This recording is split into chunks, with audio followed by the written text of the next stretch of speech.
Hello friends, आज हम समझने वाले हैं क्लास 10th चैप्टर नंबर 6 जैव प्रक्रम लाइफ प्रोसेस के बारे में।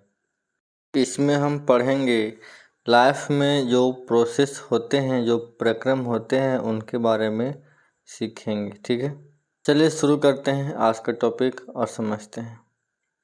सबसे पहले हम समझेंगे जैव प्रक्रम के बारे में कि आखिर जैव प्रक्रम है क्या। तो चलिए शुरू करते हैं।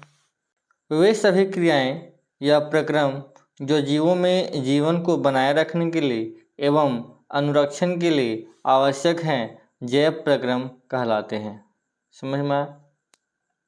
मतलब जीवन को जीने के लिए, ठीक है, बहुत सारी क्रियाएं हैं। ठीक है, उन सभी क्रियाओं के अनुरक्षण के लिए हम जिस प्रोसेस से गुजरते हैं उससे हम जैव प्रक्रम कहते हैं। ठीक है, इसके मुख्य रूप से 4 भाग होते हैं। ठीक है, पहला पोषण, दूसरा श्वसन, उसके बाद संवहन और उत्सर्जन। ठीक है, ये मुख्य रूप से क्या है, प्रक्रम है। ठीक है, और देखा जाए जैसे हम कह सकते हैं श्वसन, उत्सर्जन, पाचन, वृद्धि, संवहन, जनन इत्यादि। ठीक है, आपको बता दें कि पृथ्वी पर जीवन कार्बन आधारित अणुओं पर निर्भर है। मतलब कहने का तात्पर्य हुआ कि सभी खाद्य पदार्थ कार्बन आधारित हैं। मतलब जितने सारे पदार्थ बने हुए हैं इस पृथ्वी पर, जितने सारे पदार्थ हैं सभी कार्बन से बने हुए हैं। ठीक है, सभी क्या हैं, कार्बन से बने हुए हैं। तो ये था जैव प्रक्रम के बारे में। ठीक है, अब हम जानेंगे सजीव के लिए मापदंड क्या होने चाहिए। कोई वस्तु सजीव है, इसका निर्धारण करने के लिए हम सजीव को उसके अंदर उपस्थित जीवन से पहचानते हैं, जबकि जीवन को उसके कुछ विचित्र, विशिष्ट तथा मौलिक लक्षणों के आधार पर पहचानते हैं। सजीवों के कुछ महत्वपूर्ण लक्षण हैं, जैसे उनमें जीवन की उपस्थिति, पोषण की आवश्यकता, श्वसन क्रिया, जनन, वृद्धि आदि।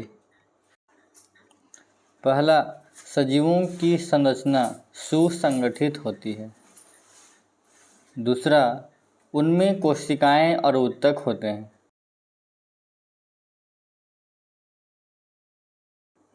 तीसरा, सजीवों में वृद्धि तथा विकास होता है।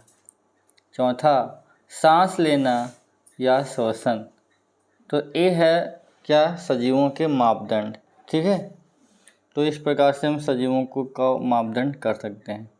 अब हमारे पास एक प्रश्न है कि हमारे जैसे बहुकोशिकीय जीवों में ऑक्सीजन की आवश्यकता पूरी करने में विसरण क्यों अपर्याप्त है, ये हम जानेंगे।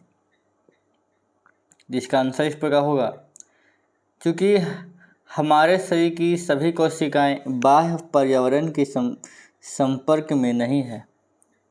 बहुकोशिकीय जीवों में शरीर मृत कोशिकाओं से ढका रहता है। वायु से भरे अंतरकोशिकीय रिक्त स्थान अनुपस्थित होते हैं।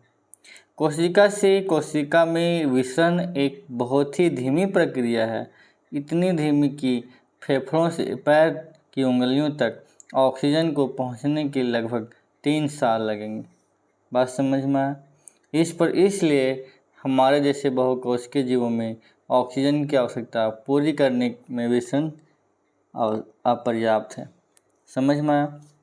चूँकि जो हमारा बॉडी है, वो पर्यावरण के पूरे संपर्क में नहीं रहता है, क्योंकि हमें श्वसन के लिए एक अंग बनाया गया है जिसका नाम है नाक। ठीक है, नोज जिसको कहते हैं। तो हम लोग क्या हैं कि वायु के पूरे संपर्क में रहते हैं, लेकिन वायु को हम पूरी ग्रहण नहीं कर पाते हैं। ठीक है, लेकिन जो एक कोशिकीय जीव होते हैं उनका बॉडी पूरे वायुमंडल के संपर्क में रहता है, तो वे पूरे बॉडी की सहायता से श्वास मतलब ऑक्सीजन ले पाते हैं। लेकिन हमारे जैसे बहुकोशिकीय जीव ऐसा नहीं कर पाते हैं। ठीक है, तो ये था आज का टॉपिक और आज हम समझ पाए हैं जैव प्रक्रम के बारे में। ठीक है, तो कैसा लगा वीडियो? अच्छा लगा होगा तो लाइक सब्सक्राइब जरूर कर दीजिएगा। फिर मिलेंगे नए वीडियो में और नए टॉपिक को पढ़ेंगे और समझेंगे। तब तक के लिए धन्यवाद। जय हिंद।